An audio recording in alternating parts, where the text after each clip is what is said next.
பதிவை பார்க்க வந்ததற்கு சக்தி கிச்சன் நன்றியும் வணக்கமும். இந்த உலக யூடியூப் வரலாற்றிலேயே அடுப்பு கழுவுறதை நீங்கள் பார்த்துருக்க மாட்டீங்கன்னு நினைக்கிறேன். அதனால் எங்கள் வீட்டு அடுப்பு கழுவுறத கொஞ்சம் நேரம் பாருங்கள்.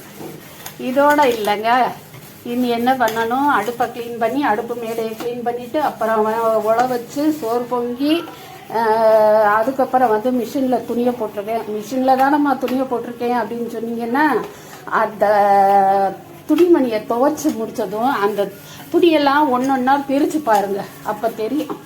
அந்த துணிமணியை பிரித்து எடுக்கிறதுக்குள்ளே ஜீவனே போயிடும் பார்த்துக்காங்க. அது என்னோட வலது கை, இந்த ஆப்ரேஷன் பண்ண கை, அது அவ்வளோ ஒரு வலி எடுக்கும். அதோட முடிஞ்சிச்சா, அப்புறம் உழ வச்சு இத்தனி சோறுங்கணும். ஆள் வேற இல்லை. என் பையனே சொல்லும், ஆள் இல்லைன்னா நீங்கள் என்ன வீடியோ போடுவீங்க, என்னோட பையன் ஊருக்கு போயிடுச்சு அதனால் நான் உப்புமா கிண்டுறேன் பாருங்கன்னு வீடியோ போடுவீங்க அப்படின்னு சொல்லும். அதெல்லாம் இல்லை. காலையில் இட்லி வாங்கி கொடுத்துட்டு ஊருக்கு போச்சு, சாப்பிட்டேன். இப்போ பழைய மீன் குழம்பு இருக்குது, கொஞ்சோன்னு சோறு வடிக்க வேண்டியது. இஷ்டம் இருந்தால் அந்த மீன் குழம்பு ஊற்றிட்டு சாப்பிட வேண்டியது. இஷ்டம் இல்லைன்னா புளியோதரை பொடி இருக்குது, அதை போட்டு பிரட்டிட்டு ஒரு அப்பளம் எதனா வறுத்துக்கிட்டு சாப்பிட வேண்டியதுதான். அது போக அந்த துணிமணியை காய போடணும், எடுத்து ஒன்றுனா பிரித்து காய போடணும். முன்ன பார்த்தீங்கன்னா, ஆனால் என்ன சொல்லுவாங்க, இவங்க என்ன செய்கிறாங்க, வீட்டில் சும்மா தான் இருக்காங்க.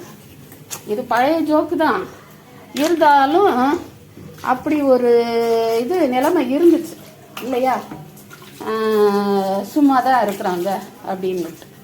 எங்கள் கிராமத்துலலாம் பார்த்தீங்கன்னா பொண்டு பிள்ளைங்க, எப்பா மூச்சு வாங்குது, பொண்டு பிள்ளைங்க என்ன செய்யுங்க தெரியுமா, வயக்காட்டுக்கு வேலைக்கு போவாங்க, விதைக்கிறது கூட செய்வாங்க.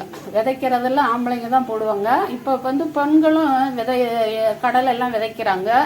அந்த ஏருக்கு பின்னாடியே போட்டுக்கிட்டே ஒரு அறுப்பாக போட்டுகிட்டே போகணும். அப்புறம் விதைப்பாங்க. அப்புறம் குனிஞ்ச மேனிக்கு பாவம் அந்த முழங்கால் கடுக்கும், அந்த குறுக்கு கடுக்கும், அதோட களை எடுப்பாங்க. அப்புறம் களையெடுப்பு ஒரு 2-3 தரம் நடக்கும் விட்டு விட்டு. அப்புறம் என்ன பண்ணுவாங்க, கருதை இருப்பாங்க, இதெல்லாம் செய்வாங்க. அப்புறம் கடலை ஆய போவாங்க. இதெல்லாம் வேலையிலும் செய்வாங்க. செஞ்சுட்டு வீட்டுக்கு இந்த எல்லா வேலையும் அவங்க தான் பார்ப்பாங்க. இந்த எல்லா வேலையுமே அவங்க தான் பார்ப்பாங்க. இன்னைக்கு நம்ம படித்து வேலைக்கு போனால் தான் வேலைக்கு போகிறதுங்கிற மாதிரியான ஒரு சூழ்நிலை இருந்துச்சு. கிராமங்களில் கூட இப்போ அது மாறிடுச்சு. முன்னாடி காலத்தில் இவ்வளோ வேலையும் பார்த்துட்டு, அதுவும் சொந்த வயக்காடாக இருந்தால் நின்று கடைசி வரைக்கும் பார்த்துட்டு வீட்டுக்கு சோத்துல கொஞ்சம் உப்பு புளி குறைஞ்சிருச்சுன்னா தட்டு குழம்பு சட்டியில் எகுரும். அந்த காலமெல்லாம் இருந்துச்சு. அதுக்கெல்லாம் சேர்த்து வச்சு தான் இப்போ வதைக்கிறாளுங்க. செய்யட்டும், இதை கோச்சுக்கிற நான் இப்படி சொல்கிறேனேன்னு சொல்லிட்டு செய்யணும், இப்படிதான் செய்யணும். அதில் நல்லது 1-2 மாட்டிக்கிட்டு திண்டாடுது பாவம். ஆம்பளைங்களாக இருந்தாலும் சரி, பொம்பளைங்களாக இருந்தாலும் சரி, 1-2 ஏப்ப சாப்ப இருக்க தான் செய்யுது. ஆனால் இன்னைக்கு ஆம்பளைங்களும் வேலைகளை பகிர்ந்து செய்கிறாங்க, வைக்கிறாங்க. ஆனாலும் அந்த அந்த அந்த ஒரு இது மட்டும் போகிறது இல்லை. இந்த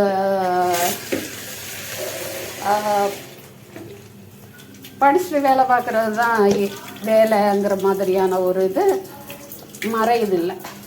என்ன வேலையாக இருந்தாலும் இப்போ எங்கே பாருங்கள், ஹோட்டலில் பாருங்கள், ஜவுளி கடையில் பாருங்கள், எங்கே பார்த்தாலும் பெண்கள் மயம்.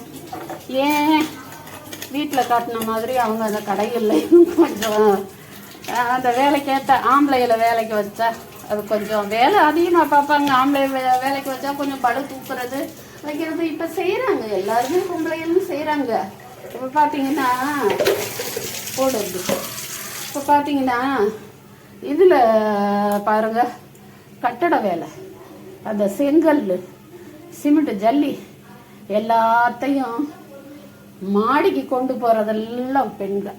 சித்தாள் வேலைன்னு சொல்லிட்டு பேர் தான் சித்தாள் வேலை. அது பெரிய ஆட்கள் செய்கிற வேலை. ஆள்கள் ரொம்ப இதாக இருப்பாங்க. அந்த வேலைக்கேற்ற சாப்பாடு சாப்பிட்றவங்க மாதிரி இருக்க மாட்டாங்க.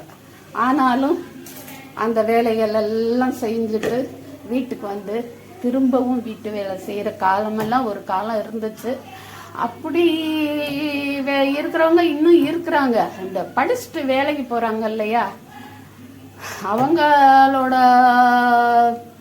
நிலைமை தான் கொஞ்சம் மாறி இருக்கு.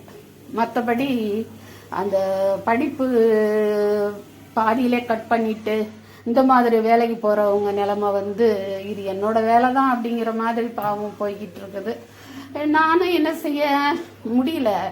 படுத்து கிடந்தா என்னென்னமோ நினப்பெல்லாம் வருது, ஏதேதோ நினப்பெல்லாம் வருது. அழுக முட்டிக்கிட்டு வருது. ஒத்தையில் கிடந்து படுத்து கிடந்தா அழுக முட்டிக்கிட்டு வருது.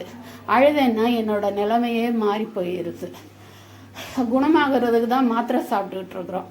திரும்ப அழுதம்னாக்கா நமக்கு வந்து நம்மோட அந்த பழைய ஸ்டேஜுக்கு போயிடுறேன் நான். தூக்கம் வராமல் ஒரே சோகமயமாக ஏதோ சோகத்திலேயே இருக்கிற மாதிரி எல்லாம் எண்ணங்கள் ஓடுது. எல்லாத்தையுமே நினைக்குது. எதுவுமே சரி கிடையாது. நடக்கிற எதுவுமே சரியில்லை. அப்புறம் வந்து பழச மறந்து நம்ம எப்படி புதுசாக நினச்சி சந்தோஷப்படுறது இல்லை. அந்த இதுக்கு அதுதான் இப்படி அப்பப்போ உங்களை துணைக்கி கூட்டிகிட்டு வர்றது.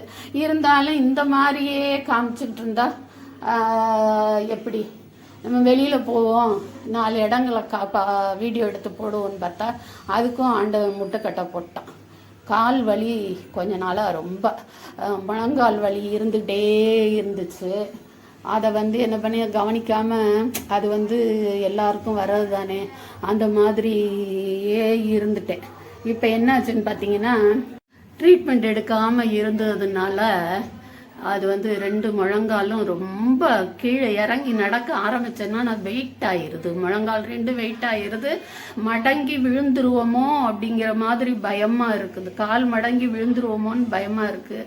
அடுத்த தரம் இப்போ மதுரைக்கு ஆஸ்பத்திரிக்கு போகும்போது அங்கே சொல்லி ட்ரீட்மெண்ட் எடுத்துக்கணும்னு நினைக்கிறேன். அவ்வளோதான், ஒரு வழியாக முடிச்சிட்டேன். அடுப்படியே ஒரு வழி பண்ணிட்டேன். வீடியோவும் முடிஞ்சிடுச்சுன்னு தான் நினச்சேன். அப்புறம் ஒரு ஞாபகம் வந்துச்சு. பார்த்தீங்கன்னா என்ன வேலைன்னு இல்லை இந்த பெண்கள் செய்கிறது. எல்லா வேலையிலையும் இப்போ போகிறாங்களா, பாக்கெட் போடுறது, மளிகை கடைகளில் பற்ற வைக்கிறது, எல்லா வேலையும் பாத்ரூம் போகிறது கூட வழி இல்லாமல் செய்கிறாங்க. செஞ்சுட்டு அப்புறம் நைட்டு போய் ஃபாஸ்ட் ஃபுட் கடையில் காசை கொடுத்து பசங்களுக்கு வாங்கி கொடுத்துட்டு அக்கடான்னு படுத்துடுறாங்க. அவ்வளோதான், வேற என்ன?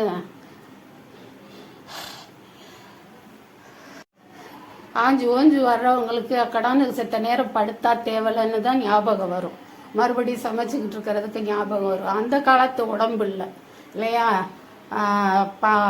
எத்தனை படி கம்பம் புல் குத்துனேன், எத்தனை படி பொங்குனேன் அப்படின்னு எல்லாம் கதை சொல்லுவாங்க. அதில் எவ்வளவு அவங்க சாப்பிடுவாங்கன்னு சொல்ல முடியாது. அவ்வளோ கம்மஞ்சோறு கம்மங்கூழ் குடிப்பாங்க. வேலைக்கேற்ற சாப்பாடு சாப்பிடுவாங்க. இப்போ இல்லை, ஒட்டி உணர்ந்த வயிறும் மெலிஞ்சு போன தேகமும் தான் மிச்சம். சரிங்க, முற்றும் போட்டுட்டு திரும்ப தொடர்றது ரொம்ப முட்டாள்தானா, மன்னிச்சிருங்க. அடுத்த வீடியோவில் பார்க்கலாம்.